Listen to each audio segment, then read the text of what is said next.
Bismillahirrahmanirrahim. Ayo bawa harta ke surga. Dukung pembangunan sekolah Islam Mufid dengan donasi ke rekening atas nama Yayasan Muflih untuk Islam dan Dakwah. Bismillahirrahmanirrahim. Assalamualaikum warahmatullahi wabarakatuh. Alhamdulillahilladzi hadana lihadza wa ma kunna linahtadiya laula an hadana Allah. Asyhadu an la ilaha illallah wahdahu rabbi la syarikalah. Wa asyhadu anna Muhammadan abduhu wa rasuluh. Qala Allah Ta'ala fi kitabihil karim. Ya ayyuhalladzina amanu taqullaha haqqa tuqatih wa la tamutunna illa wa antum muslimun. Amma ba'd. Allahumma 'allimna ma yanfa'una wanfa'na bima 'allamtana wa zidna min 'ilmika wa karamika wa judika ya dzal jalali wal ikram innaka 'ala kulli syai'in qadir wa bil ijabati jadir. Para hadirin jamaah rahimani wa rahimakumullah, ikhwati fid din wa akhwat fillah. Pada kesempatan ini insyaallah kita akan melanjutkan pelajaran kita masih di pembahasan di bab salatul musafir. Dan kita masih di pembahasan tentang adab perjalanan umroh dan juga haji. Kita akan lanjutkan poin yang kedua. Adab yang kedua apa kemarin? Orang yang melakukan safar haji dan umrah wajib meniatkan ibadahnya hanya untuk mencari ridha Allah Subhanahu wa taala, sekaligus dalam rangka mendekatkan diri kepadanya. Dengan bahasa yang singkat, adab yang kedua di saat kita melakukan safar ketaatan adalah ikhlas, memurnikan maksud dan tujuan dari safar kita hanya untuk Allah Subhanahu wa taala semata. Satu ayat yang dinukilkan oleh penulis sudah kita bahas. Berikutnya beliau menukilkan ayat-ayat yang lain yang berkaitan dengan poin kedua ini. Di antaranya di surat Al-Kahfi ayat 110. Allah Subhanahu wa taala berfirman, ba'da a'udzu billahi samii'il 'alim minasyaitonir rajim min hamzihi wa nafthihi wa nafthihi. Qul innama ana basyarum mithlukum yuha ilayya annama ilahukum ilahu wahid. Faman kana yarju liqa'a rabbih falya'mal 'amalan shalihan wala yusyrik biibadati rabbihi ahada. Artinya, katakanlah sesungguhnya aku ini hanyalah seorang manusia seperti kalian yang diwahyukan kepadaku bahwa sesungguhnya ilah kamu itu adalah ilah yang Maha Esa.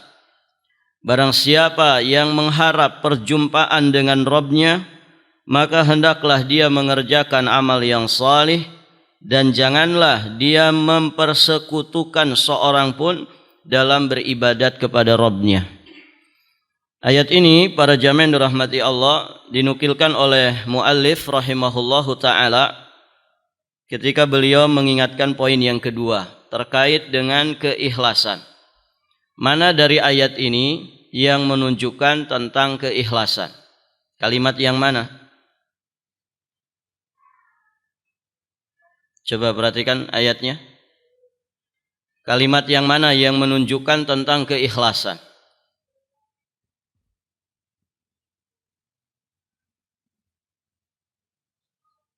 Falya'mal amalan shalihan. Maka hendaknya dia beramal saleh. Barakallahu fikum. Ada yang lain? Kalimat yang menunjukkan tentang keikhlasan. Sebetulnya di dalam ayat ini terkandung dua syarat diterimanya amal ibadah. Nah, salah satunya kan ada keikhlasan. Thayyib.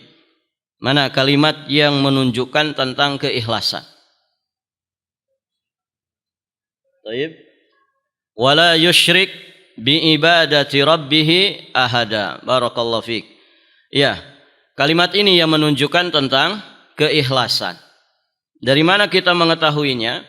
Perhatikan di sini, Allah Subhanahu wa taala melarang kita mempersekutukan Allah Subhanahu wa taala dengan sesuatu apapun dalam beribadah kepadanya.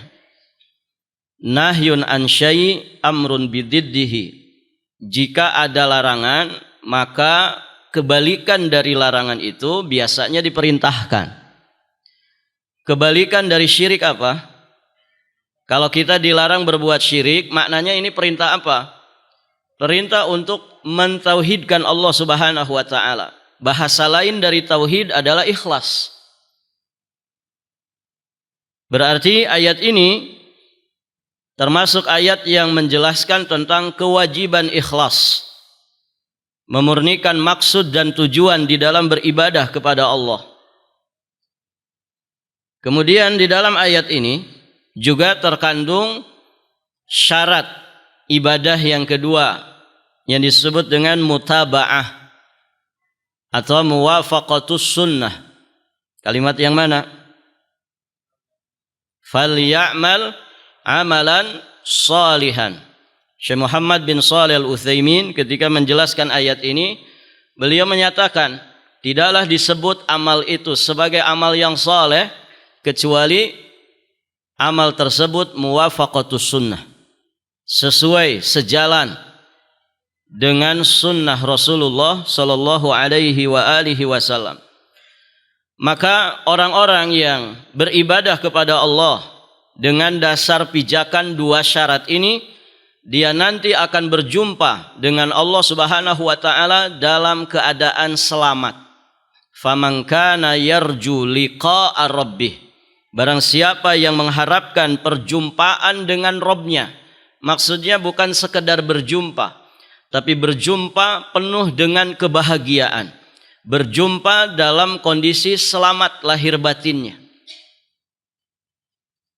Nah, jika siapapun yang mengharapkan, jika ada orang yang mengharapkan perjumpaan dengan Allah Subhanahu wa taala dalam sebaik-baik kondisi, kata Allah, "Falyamal amalan shalihan wa la yusyrik bi ibadati rabbih ahada."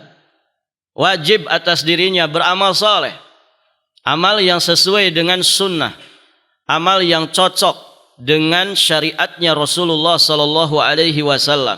Wa la yusyrik bi ibadati rabbih ahada, dan dia tidak boleh menyekutukan Allah Subhanahu wa taala dengan sesuatu apapun.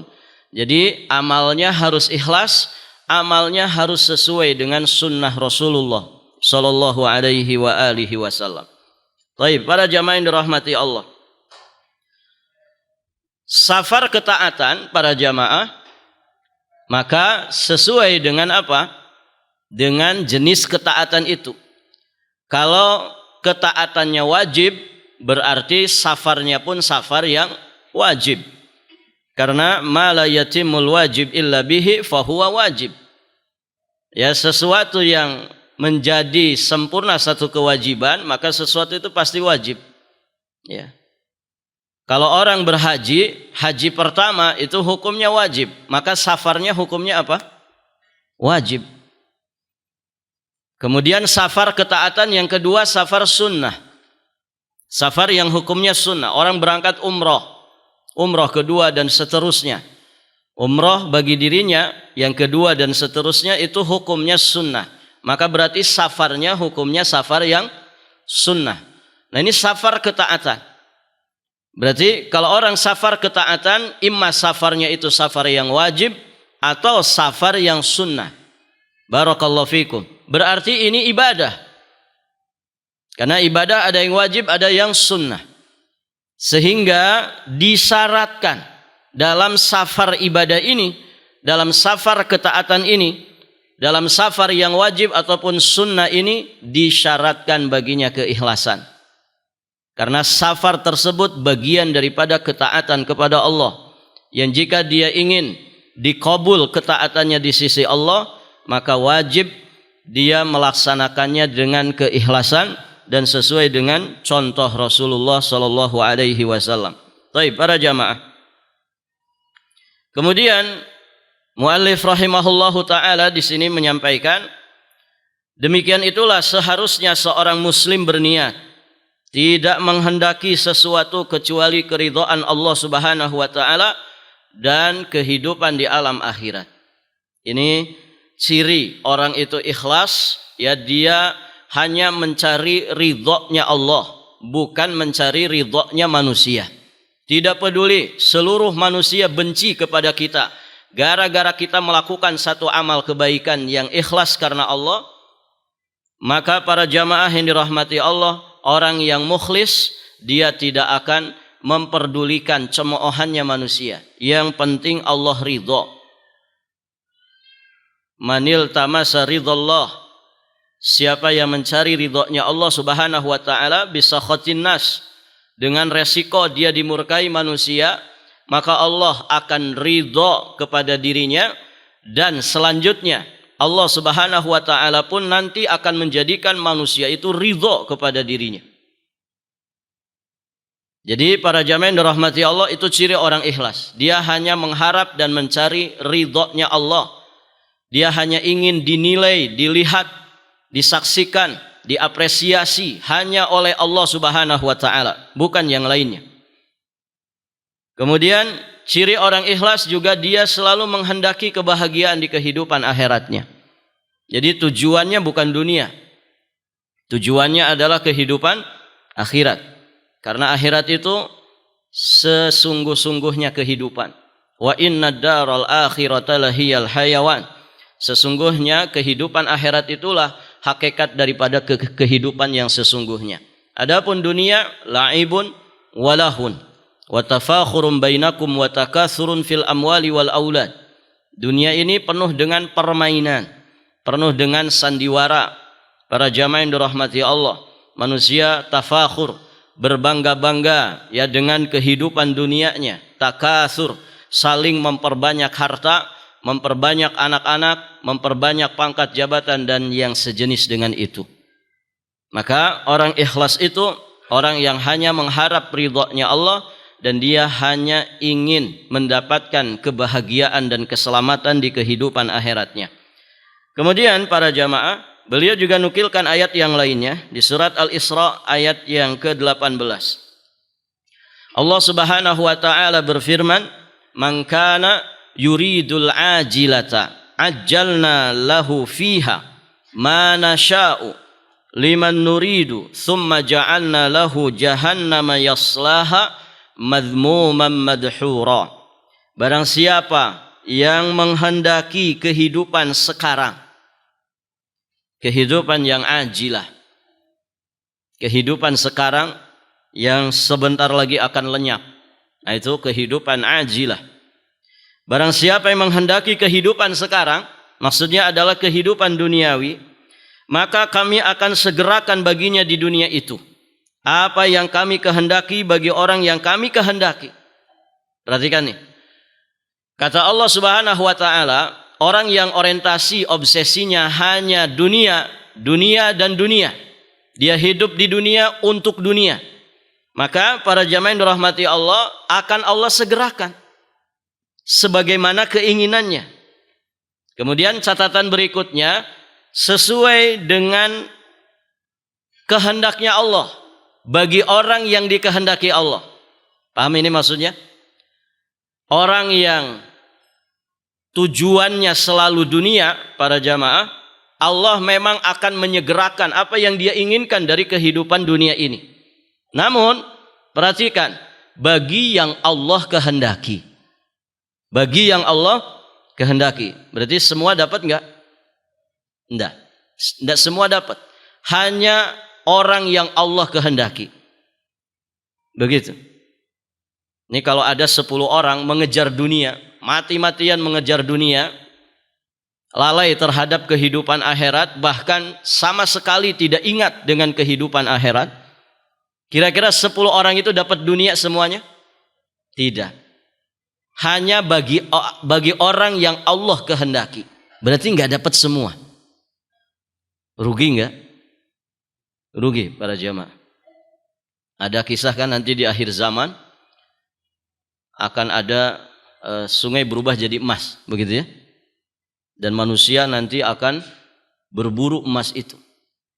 Jadi kalau ada 100 orang berebut emas itu, para jamaah, maka 99-nya mati. Kenapa? Karena mereka bertengkar, mereka berkelahi, saling membunuh. Tersisa 1.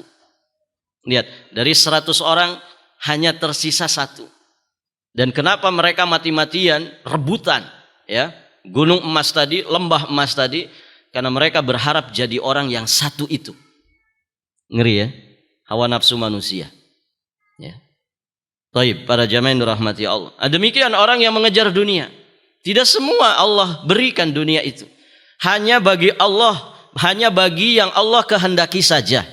Ditambah lagi para jamaah yang dirahmati Allah, kata Allah Subhanahu wa taala, dan kami tentukan. Jadi dunia yang diberikan itu adalah yang Allah kehendaki. Yang Allah kehendaki. Diberikan dunia itu tapi sesuai kehendak Allah, kemudian bagi yang Allah Subhanahu wa taala kehendaki. Dan di kehidupan akhirat nanti, tsumma ja'alna lahu jahannama yaslaha madhmuman madhura, dan kami tentukan baginya neraka jahanam, maka dia akan memasukinya dalam keadaan tercela dan terusir. Nauzubillah. Lelah letihnya berbuah siksa api neraka. Para jamaah yang dirahmati Allah Subhanahu wa taala. Amilatun nasibah, kata Allah ya. Manusia itu amilah nasibah. Semuanya bekerja, semuanya beraktivitas, semuanya merasakan lelah letih, sakit dan derita, capek luar biasa. Semuanya begitu. Tasla naron hamiyah. Namun dari sebagian manusia yang berlelah letih itu, ternyata finishnya di dalam siksa api neraka. Na'udzubillah. Mencarinya saja sudah susah, mati-matian, begitu kan? Mencurahkan segala sesuatu, mengorbankan segala sesuatu, ternyata finishnya siksa api neraka. Di dalam riwayat kan dijelaskan, orang yang hidupnya senang terus di dunia, ketika dicelupkan barang sesaat ke dalam api neraka, kemudian diangkat lagi, ditanya testimoninya, apa yang kamu rasakan? Jawabannya apa? Demi Allah, ya, kehidupan di dunia yang aku jalani seluruhnya dengan kenikmatan, kebahagiaan, kesenangan, kegembiraan, sama sekali lenyap tidak terasa. Itu hanya barang sesaat. Bagaimana kemudian kalau disiksa di dalam api neraka kekal abadi untuk selama-lamanya? Kullun nas yagdu. Masing-masing manusia, mereka semuanya bekerja. Mereka semuanya berlelah letih. Mereka semuanya keluar dari rumahnya melakukan berbagai macam kegiatan dan aktivitas. Faba'i'un nafsah. Mereka jual diri mereka, ya, untuk apa yang mereka inginkan. Famu'tikuha au mubikuha. Ada yang dengan perjuangan pengorbanannya itu membebaskan dirinya dari api neraka, namun juga ada yang dengan pengorbanan dan perjuangannya, lelah letihnya justru menjerumuskan dia ke dalam siksa api neraka. Jadi dua-duanya sama. Yang finish di surga, yang finish di neraka, itu untuk memperolehnya susah payah. Begitu. Maka para jamaah yang dirahmati Allah, jiwa seorang mukmin bukan jiwa pengeluh, dikit-dikit ngeluh, dikit-dikit ngeluh. Kenapa? Toh juga sama-sama, ya, sama-sama bekerja, sama-sama beraktivitas, sama-sama beramal. Yang satu amalnya baik, yang satu amalnya buruk. Sama ya, orang jahat juga capek melakukan kejahatan itu. Kalau tidak percaya tanya saja. Wawancara itu para penjahat itu. Enak gak jadi penjahat? Ternyata gak enak para jamaah. Capek, berat, lelah, letih. Segala sesuatu diperjuangkan, dikorbankan. Nah begitu para jamaah yang dirahmati Allah. Namun ternyata yang membedakan adalah finishnya. Ya, prosesnya sama-sama lelah, sama-sama letih. Namun yang satu lelah letihnya dalam kebahagiaan, dalam kebaikan. Yang satu lelah letihnya di dalam keburukan dan kejahatan. Finishnya nanti berbeda. Ada yang lelah letihnya ya berbuah surga, ada yang lelah letihnya berbuah api neraka. Nasallallahu al-afwa wal afiyah wassalamah. Ya. Dan ini juga sejatinya menjadi hiburan bagi siapa? Bagi orang-orang yang dalam istilah orang kita baru hijrah. Ada orang baru hijrah dari dunia yang haram-haram kepada dunia yang halal. Hijrah dari kesyirikan menuju kepada tauhid. Dari bid'ah kepada sunnah. Dari maksiat kepada taat. Kemudian ketika hijrah, kehidupannya semakin sulit. Tadinya kaya raya dengan ribanya, sekarang jatuh miskin. Gara-gara hijrahnya. Kemudian dia menyalahkan hijrahnya. Nah, ini gara-gara hijrah.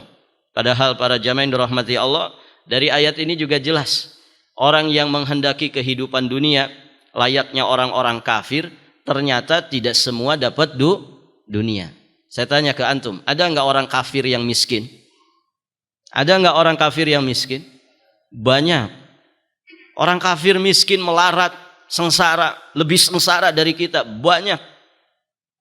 Ada enggak orang jahat miskin? Banyak. Para jamaah, ada enggak dukun miskin? Banyak, ya. Dukun yang suka melipat gandakan uang itu, menggandakan uang, miskin hidupnya, gitu ya. Tinggalnya di dalam hutan, begitu ya. Baik, para jamaah yang dirahmati Allah. Jadi miskin kaya bukan karena urusan hijrah, ya. Ini kuasanya Allah, ketetapan Allah Subhanahu wa taala, dan semuanya jadi ujian. Mau kaya kah, mau miskin sama. Sama-sama kita diuji oleh Allah Subhanahu wa taala dengan soal pertanyaan, soal ujian yang berbeda. Baik, maka para jamaah yang dirahmati Allah, perhatikan ini ya. Siapa saja yang menghendaki kehidupan dunia, begitu prosesnya. Ya, dia akan mendapatkan dunia sekadar dengan apa yang Allah kehendaki. Bukan sesuai kehendak dia, tapi sekadar dengan apa yang Allah kehendaki. Kemudian juga tidak semua, tapi hanya bagi yang Allah Subhanahu wa taala kehendaki. Kemudian naasnya, kalau dia tidak kembali ke jalan Allah Subhanahu wa taala, maka di akhirat kelak dia akan finish di dalam siksa api neraka.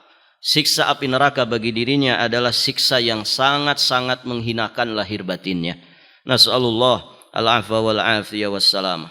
Baik para jamaah, mana dari ayat ini yang berkaitan dengan keikhlasan? Ayat ini kan dibawakan oleh muallif masih di poin kedua, menjelaskan tentang keikhlasan.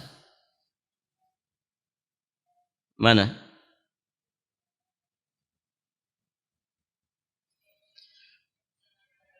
Dari bagaimana cara memahami supaya kita paham, oh ayat ini mengingatkan kita supaya ikhlas. Gimana ikhwan? Barakallahu fiik. Dari mafhum mukhalafahnya, pemahaman kebalikannya. Jadi orang yang orientasinya, obsesinya dunia, dunia dan dunia, ternyata begitu keadaan dan kondisinya. Saat prosesnya, ya, bukan proses yang mudah. Kemudian ketika dia tidak kembali ke jalan Allah, ternyata finishnya di dalam siksa api neraka. Taib. Artinya apa? Orang yang tujuannya dunia, maka orang itu pasti celaka dan sengsara. Ya. Segala sesuatu orientasinya dunia, segala sesuatu pertimbangannya dunia. Ternyata orang yang begini akan celaka. Berarti yang selamat yang mana? Orang yang orientasinya hanyalah kehidupan akhirat. Orang yang orientasinya bukan dunia tapi akhirat. Nikmat tertinggi di akhirat itu adalah melihat wajah Allah Subhanahu wa taala. Berarti maksudnya apa? Kalau orang fokusnya kepada kehidupan akhirat, berarti dia fokus kepada Allah. Kalau fokus kepada Allah, inilah yang disebut dengan keikhlasan. Berat memang para jamaah, ya terlebih fitnah akhir zaman seperti ini. Banyak manusia yang gaya hidupnya gaya hidup hedon, gitu ya. Segala sesuatu dinilai dengan materi dunia, begitu ya. Anda punya dunia, Anda dimuliakan, dihormati, disayang, Anda jadi teman saya, jadi klien saya, begitu. Ketika sudah jatuh dunianya ditendang. Barakallahu fikum. Para jamaah yang dirahmati Allah, namun yakinlah ya bahwa siapapun yang dirahmati Allah, siapapun yang dimudahkan Allah Subhanahu wa taala, maka pasti dia bisa untuk meraih derajat keikhlasan tersebut. Berikutnya, para jamaah yang dirahmati Allah, di dalam hadis qudsi disebutkan, terdapat di Sahih Muslim, Allah Subhanahu wa taala, Rasulullah sallallahu alaihi wasallam bersabda, Allah Subhanahu wa taala berfirman, "Ana aghna syuraka'i 'ani syirki. Man 'amila 'amalan asyraka fihi ma'i ghairi taraktuhu wa syirkah." Aku adalah zat yang paling tidak membutuhkan sekutu. Maha kuasa Allah dan Maha esa Allah dari segala tandingan. Maka man amila amalan, siapa yang mengerjakan satu amalan, asyraka fihi ma'i, yang di dalamnya dia menyekutukan aku, ghairi, dengan selain dariku, dengan selain diriku, maka taraktuhu wa syirkah, aku akan meninggalkannya dan persekutuannya. Aku akan tinggalkan dia dan aku akan tinggalkan pula perbuatan syiriknya. Artinya apa para jamaah? Tidak dinilai pahala di sisi Allah Subhanahu wa taala. Kalau orang yang mencampuri amalannya dengan kesyirikan, maka dia celaka seperti ini. Berarti yang selamat adalah mereka yang memurnikan amalannya hanya untuk Allah Subhanahu wa taala, dan itulah keikhlasan. Para jamaah yang dirahmati Allah, jadi orang musyrik itu akan ditinggalkan oleh Allah, demikian pula perbuatan syiriknya. Walaupun dia menganggap itu sebagai ketaatan yang besar, ditinggalkan oleh Allah. Maksudnya apa? Allah tidak memberi nilai pahala kepada perbuatan syiriknya, dan dia pun ditinggalkan. Ditinggalkan tuh sakit nggak ikhwan? Ada yang pengalaman ditinggalkan? Sakitnya di mana tuh? Masya Allah, suami istri, tiba-tiba nggak ada angin, nggak ada hujan, istrinya menggugat cerai. Ya, ada teman pulang dari lokasi, di rumahnya sudah ada surat, sudah tertandatangani, ya, surat gugatan cerai. Sakit nggak itu?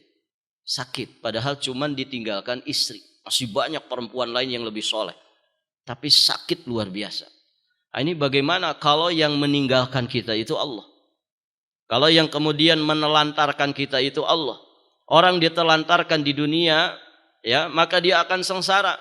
Bagaimana kalau kemudian saat ditelantarkan itu adalah saat-saat kita butuh pertolongan di kehidupan akhirat.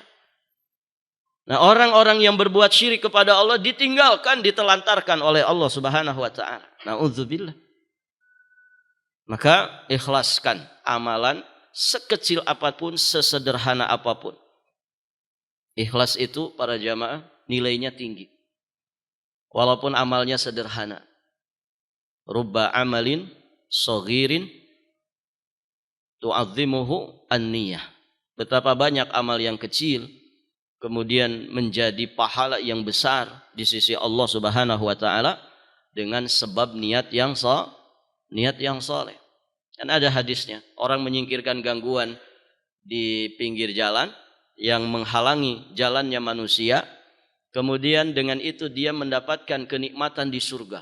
Ya, orang ini dilihat lalu lalang di surga, begitu nyamannya, begitu betahnya dia di dalamnya. Ternyata dengan wasilah itu ada sesuatu yang menghalangi jalan manusia, kemudian dia singkirkan gangguan itu supaya manusia bisa lewat di jalanan itu. Kira-kira ini karena nilai amalannya atau nilai kekuatan kualitas daripada ikhlas. Itu keikhlasannya. Maka Masya Allah, para jamaah yang dirahmati Allah, ikhlas itu luar biasa. Makanya banyak para ulama menegaskan orang-orang soleh di zaman dahulu itu sederhana saja amalnya. Bahkan mungkin bisa jadi lebih sedikit daripada amal-amal orang zaman sekarang ini. Tapi kenapa mereka menjadi orang-orang istimewa? Menjadi orang-orang yang menjadi sebaik-baik generasi umat. Ada apa ini? Begitu ya. Para ulama di zaman dahulu, para jamaah yang dirahmati Allah, sederhana amal-amal mereka. Bahkan Imam Asy-Syafi'i pernah didampingi oleh seseorang, pengen tahu Imam Syafi'i itu kalau malam ngapain. Ya, beliau ternyata seperti kebanyakan manusia yang lain. Tapi memiliki kualitas. Kenapa? Karena dia memiliki kualitas iman. Dan apa yang tersimpan dari hatinya dari kebaikan-kebaikan hati. Ya. Dan kisah seperti itu banyak sekali. Ada apa ini? Nah, ini semua kembali kepada kekuatan iman. Apa yang tersimpan di dalam hati berupa keikhlasan, zuhudnya mereka terhadap dunia. Nah, ini yang berat untuk ditiru, untuk diteladani. Walaupun sesungguhnya Allah Subhanahu wa taala akan memberikan kemudahan kepada siapa saja yang dirahmatinya. Baik, para jamaah yang dirahmati Allah Subhanahu wa taala. Kemudian di sini beliau juga menukilkan satu riwayat terdapat di Musnad Imam Ahmad. Derajatnya hasan, dihasankan oleh Imam Al-Albani di dalam kitabnya Sahihul Jami'. Jadi Nabi SAW sangat mengkhawatirkan umatnya dari syirik kecil. Kata Nabi, "Inna akhwafa ma akhafu alaikum." Sesungguhnya yang paling aku takutkan dari kalian adalah syirkul asghar, syirik kecil. Maka fasu'ila anhu. Beliau ditanya tentang hal itu. Maka Nabi SAW menjawab, ar-riya. Syirik kecil itu adalah riya. Riya itu apa para jamaah? Riya, pamer ibadah dengan niat ingin dipuji, ingin mendapatkan apresiasi penilaian dari manusia, ingin mendapatkan kedudukan di hati manusia. Berat enggak untuk tidak riya? Berat. Ya, karena hawa nafsu manusia cenderung mendorong manusia itu ya selalu ingin dilihat, diapresiasi, disaksikan oleh manusia. Nah, kita harus lawan itu. Begitu ya. Harus dilawan itu. Para jamaah yang dirahmati Allah. Karena orang ikhlas itu orang diselamatkan dari itu. Kemudian Nabi SAW juga bersabda, "Man samma'a samma Allahu bihi, wa man yura'i yura'illahu bihi." Barang siapa memperdengarkan amalnya, maka Allah Subhanahu wa taala akan memperlihatkan sum'ahnya di hadapan makhluk. Siapa yang memperdengarkan amalnya, maksudnya adalah sum'ah. Memperdengarkan amal karena ingin dipuji oleh manusia. Baik, para jamaah. Tidak semua amal yang diperdengarkan itu pasti sum'ah. Ini kembalinya kemana ini? Kembalinya ke hati. Riya dan sum'ah itu pada dasarnya awalnya adalah amalan hati. Ya. Ada orang, kenapa Pak enggak sholat jamaah? Takut riya. Boleh enggak kayak gitu para jamaah? Enggak boleh. Ustaz, kenapa enggak ceramah lagi? Takut sum'ah. Gitu. Nah, Ustaz kalau ceramah kan harus didengar, begitu ya? Harus didengar. Baik, para jamaah yang dirahmati Allah. Nah, ini maksudnya adalah bagaimana niat dan tujuan dia ketika memperdengarkan amal soleh, ketika memperlihatkan amal soleh. Makanya para ulama, orang-orang soleh terdahulu, mereka untuk melawan masalah ini, banyak sekali di kalangan mereka yang kemudian memiliki amalan-amalan yang mereka sembunyikan, yang tidak diketahui oleh siapapun kecuali oleh Allah Subhanahu wa taala, kemudian dirinya sendiri. Ada orang-orang soleh zaman dahulu itu puasa sunnah, menjalankan puasa sunnah puluhan tahun tidak diketahui bahkan oleh istrinya sendiri, oleh keluarganya sendiri. Kenapa? Karena mereka ingin menjaga diri mereka dari perbuatan ini yang sangat dikhawatirkan menimpa umat ini oleh Rasulullah Shallallahu Alaihi Wasallam, yakni riya dan sum'ah. Taib para jamaah. Maka siapa yang berbuat riya, Allah Subhanahu Wa Taala akan berikan balasan setimpal, jazaan wifaqan, balasan yang setimpal. Apa itu? Allah nanti akan memperdengarkan aib-aibnya di hadapan manusia. Nauzubillah, para jamaah yang dirahmati Allah. Wa man yura'illahu bihi. Dan siapa yang memperlihatkan amalnya, maka Allah akan memperlihatkan keburukan riyanya itu di hadapan makhluk. Ya. Para jamaah yang dirahmati Allah Subhanahu wa taala, ini ancaman bagi mereka yang melakukan riya dan sum'ah. Semoga Allah Subhanahu wa taala melindungi kita dan menyelamatkan kita dari dua penyakit hati yang berbahaya ini. Taib para jamaah. Ya, cara melawannya tadi banyak melakukan amal-amal yang tersembunyi. Artinya gini, kalau kita punya amal-amal yang kita sembunyikan, setidak-tidaknya kita punya spare, bekal di kehidupan akhirat.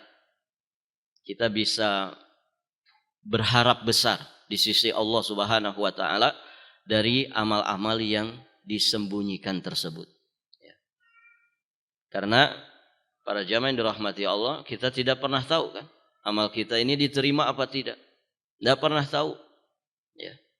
Tidak ada malaikat yang memberikan informasi setiap saat kepada kita. Tenang barusan sholat maghribmu sudah diterima di sisi Allah, makbul indallah. Ada yang ngasih tahu? Enggak ada. Enggak ada. Kita hanya bisa berharap besar, memohon dan terus memohon kepada Allah sambil ikhtiar memperbaiki kualitas daripada amal kita secara zahir dan batin. Hanya itu yang bisa kita lakukan. Terus berdoa kepada Allah, Rabbana taqabbal minna innaka antas sami'ul alim. Maka seorang muslim, salah satu di antara sifat mereka itu tidak terperdaya dengan perolehan kebaikan di dalam perjalanan kehidupannya. Justru sebaliknya, dia selalu merasa kurang. Nah begitu para jamaah. Karena kalau orang selalu merasa kurang, cenderung apa? Orang kalau selalu merasa kurang, ada kecenderungan untuk terus berupaya, berikhtiar, menambah. Kan begitu? Ya tidak ikhwan? Nah kaidah ini harusnya dipakai untuk kebaikan agama. Cuman sayang, ini sering dipakai untuk kebaikan dunia. Ya kan? Ada orang kekayaannya katanya 7 turunan gak habis. Kira-kira masih semangat cari dunia gak? Pasti masih. Kalau ditanya kenapa Pak? Bapak ini kan sudah kaya raya. Di Balikpapan ini sudah nomor 1 lah Bapak ini. Gitu. Kenapa masih jerih payah seperti itu? Masih berlelah letih seperti itu? Gak ada apa-apanya kekayaan saya. Cita-cita saya kan jadi nomor 1 orang paling kaya di Indonesia. Nanti kalau dia sudah dapat tuh jadi orang nomor 1 paling kaya di Indonesia, kira-kira selesai? Enggak. Kalau dia masih hidup, walaupun sudah beruban, pasti akan ngejar lagi. Saya pengen jadi nomor 1 sedunia. Begitu. Nah itu para jamaah. Orang kalau selalu merasa kurang, cenderung dia akan terus semangat menambah. Dan begitu keadaannya. Cuman tadi sayang, hal ini sering dipakai untuk urusan dunia. Padahal coba kalau ini dipakai untuk urusan kebaikan agama kita, kebaikan akhirat kita. Masya Allah para jamaah, insya Allah kita akan aman dari terpedaya dari apapun amalan soleh yang kita kerjakan. Ada orang kadang Masya Allah merasa sudah paling nyunnah, begitu paling nyunnah. Padahal ternyata masih banyak sunnah yang belum dia pahami, yang belum dia pelajari, apalagi dipraktekkan. Kan begitu. Seolah-olah sudah paling wah gitu. Ada orang yang penting sudah ganti casing orang ngaji, casing orang yang menjalankan sunnah, selesai aja. Tanpa kemudian dia membarenginya dengan semangat belajar, semangat untuk kemudian menata hati, memperbaiki amalan solehnya. Barakallahu fikum para jamaah. Kalau sekedar ganti casing atau orang munafik juga bisa, gitu kan? Bukan itu maksudnya. Maka terus ya, merasa kurang supaya ada semangat untuk terus menambah. Saya belum ada apa-apanya. Sudah pintar bahasa Arab, belum ada apa-apanya. Masih banyak kitab bahasa Arab yang belum saya pelajari. Sudah habis kitab juga demikian. Belum ada apa-apanya. Masih banyak ya, jutaan kitab yang belum saya baca, begitu ya. Dan terus seperti itu. Ya, orang puasa Dzulhijjah cuman 1 hari, dia 9 hari. Ya, setelah selesai berhasil melaksanakan 9 hari puasa, jangan kemudian terus jumawa, merasa paling wah. Masih banyak puasa-puasa sunnah yang belum saya kerjakan. Begitu dan terus begitu. Ya, sehingga kalau orang seperti itu kondisinya, insya Allah dia istiqomahnya bukan sekedar istiqomah garis lurus, ya, tapi istiqomah di dalam peningkatan kualitas diri. Istiqomahnya itu dalam peningkatan, bukan ajeg lurus datar seperti ini.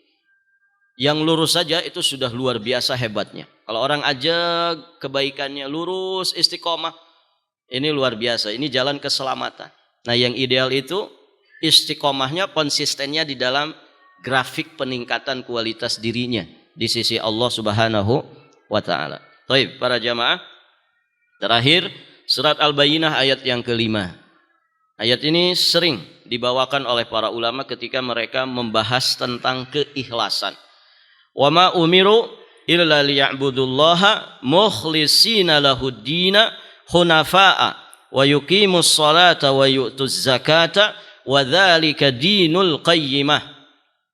Padahal mereka tidak disuruh kecuali supaya menyembah Allah dengan memurnikan ketaatan kepadanya dalam menjalankan agama yang lurus, dan supaya mereka mendirikan salat, menunaikan zakat, dan yang demikian itulah agama yang lurus. Lihat, perintah di sini pertama kali adalah mengikhlaskan peribadatan hanya kepada Allah Subhanahu wa taala. Memurnikan maksud, tujuan dan niat dari peribadatan hanya untuk Allah Subhanahu wa taala, dan inilah keikhlasan.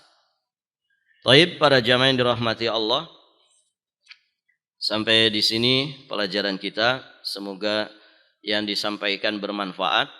Ya, afwan kalau sedikit panjang, karena poin kedua ini poin yang paling mendasar. Ya, coba antum perhatikan poin-poin yang disampaikan oleh beliau. Ketika menjelaskan poin keikhlasan, beliau ya mencantumkan banyak sekali dalil ya sebagai bentuk ya pengingat dan peringatan bagi kita semua bahwa segala sesuatu harus dengan pondasi dasar keikhlasan. Pada akhirnya nanti manusia yang selamat ataupun yang celaka sangat bergantung kepada pondasi dasar ini, yakni kualitas dari keikhlasannya di dalam beribadah kepada Allah Subhanahu wa taala. Dan ini inti dari segala ilmu. Begitu ya. Akidah tauhid atau dengan bahasa lain keikhlasan itu inti dari segala ilmu.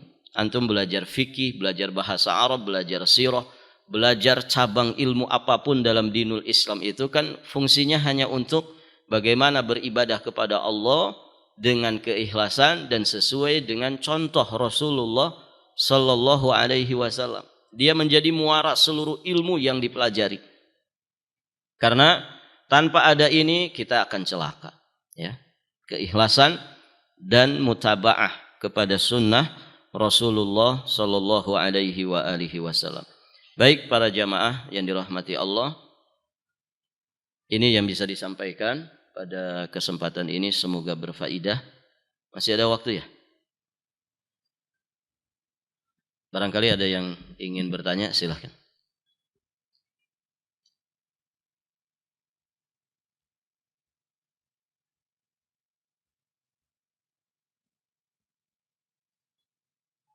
Yes.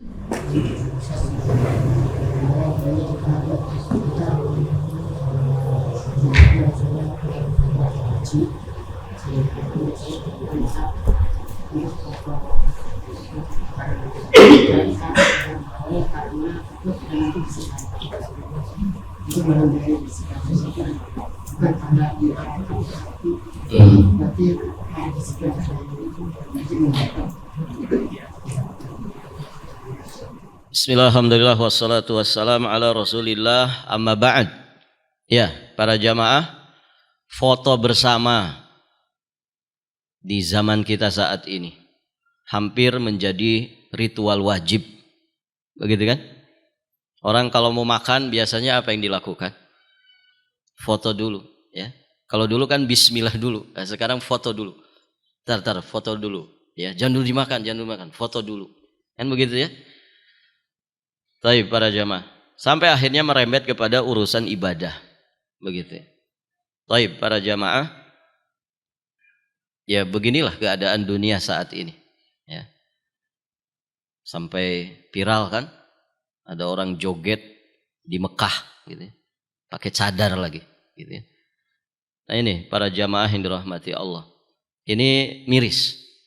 Kondisi yang sangat miris sekali. Nas'alullah al-afwa wal afiyah wassalamah.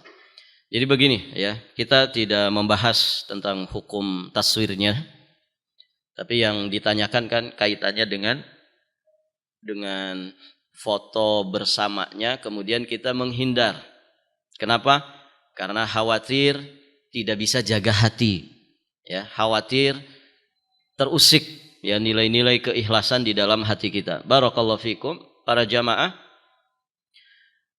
Tentu ini bagian daripada ikhtiar, ya, bagian daripada ikhtiar, tidak kemudian banyak foto-foto, ya, demi terjaganya kualitas keikhlasan hati kita. Maka ini ikhtiar yang baik. Namun ada kalanya dalam beberapa sesi foto itu ternyata dibutuhkan untuk misalkan dokumentasi. Maka foto yang sifatnya seperti itu insya Allah tidak masalah. Misalkan karena travel ini butuh untuk dokumentasi, ya, setiap ada tempat yang dikunjungi misalkan ada session foto bersama. Tidak masalah, ya, kalau memang kebutuhannya itu. Tapi di luar daripada itu, maka itu termasuk ikhtiar yang baik. Ya, kita menjaga diri dari banyak melakukan foto atau mengambil gambar kita, ya, karena para jamaah yang dirahmati Allah, ya, terkadang godaan syaitan itu begitu dahsyat di dalam hati kita. Makanya sering saya sampaikan, siapapun yang sedang berhaji atau berumrah, usahakan ya sudah perek dulu, pasang-pasang status, begitu ya. Bukan apa-apa tadi dalam rangka ikhtiar menjaga hati. Jangan sampai ya kemudian keikhlasan kita itu ternodai. Ini loh amalan yang besar, biayanya gede, ya, harganya mahal, menghabiskan energi, menghabiskan tenaga, menghabiskan waktu. Waktu kita berpisah dengan keluarga, banyak sekali perjuangannya untuk menunaikan ibadah satu ini. Maka para jamaah jangan sampai kita terkena dengan apa yang disampaikan oleh para ulama, rubba amalin kabir, betapa banyak amalan-amalan yang besar, ya, tusaghiruhu an-niyah, ternyata menjadi kecil pahalanya di sisi Allah gara-gara niat yang tidak baik, gara-gara niat yang salah. Nah, ini jangan sampai terjadi pada diri kita. Maka sering saya sampaikan, karena ini fenomena yang kerap kali terjadi pada warga negara kita ini, ya, secara khusus, ya, karena yang senang selfie biasanya warga plus 62, begitu ya, terutama kaum perempuannya, ya. Jadi kalau nggak selfie itu ada yang kurang dalam hidup, begitu ya. Pokoknya harus selfie, bahkan sebagiannya live streaming, ya. Ini putaran keempat, ya, tawaf wada sebelum pulang ke Indonesia. Ngapain gitu? Live streaming di wukuf di Arafah. Ini ngapain? Begitu ya. Kenapa tidak menata hati saja, menjaga hati, ya? Biarkanlah Allah yang menilai, begitu ya. Kalau dalam rangka memberikan pelajaran, apa enggak ada cara yang lain di dalam memberikan pelajaran, ya? Kita terlalu berat, enggak seperti itu saja, godaan untuk tidak ikhlas itu berat banget, banyak sekali. Bagaimana lagi kalau kemudian modelnya seperti itu, ya? Nah ini para jamaah yang dirahmati Allah Subhanahu wa ta'ala. Maka ya insya Allah yang seperti itu bagian daripada ikhtiar. Namun terkadang dalam safar itu ya kita juga harus menyesuaikan dengan rombongan selama dalam batasan-batasan syariat. Artinya jangan juga terkesan anti banget sehingga kadang menjadi salah paham ya. Sebagian jamaah yang lain akhirnya juga jadinya tidak nyaman dalam rombongan safar tersebut.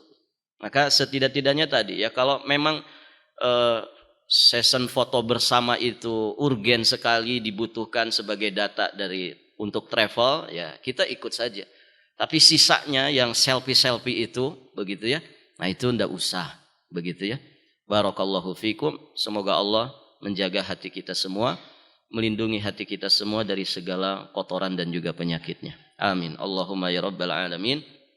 Kita akhiri dan kita tutup dengan doa kafaratul majlis. Subhanakallahumma bihamdik asyhadu an la ilaha illa anta astaghfiruka wa atubu ilaik. Hadanallahu wa iyyakum ajma'in. Wallahul muwaffiq ila aqwamit thariq. Al-'afwu minkum. Wassalamu alaikum warahmatullahi wabarakatuh. Allahu akbar, Allahu akbar, Allahu akbar, Allahu akbar. Asyhadu an la ilaha illallah.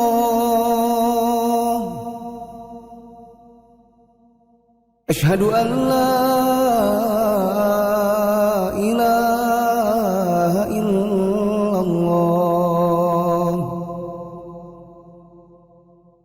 Asyhadu anna Muhammadar Rasulullah. Asyhadu anna Muhammadar Rasulullah. Hayya 'alas salah.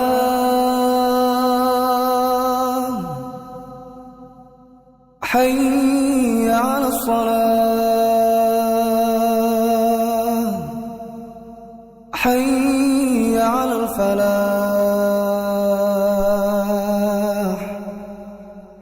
Hayya 'alal falah. Allahu akbar, Allahu akbar. La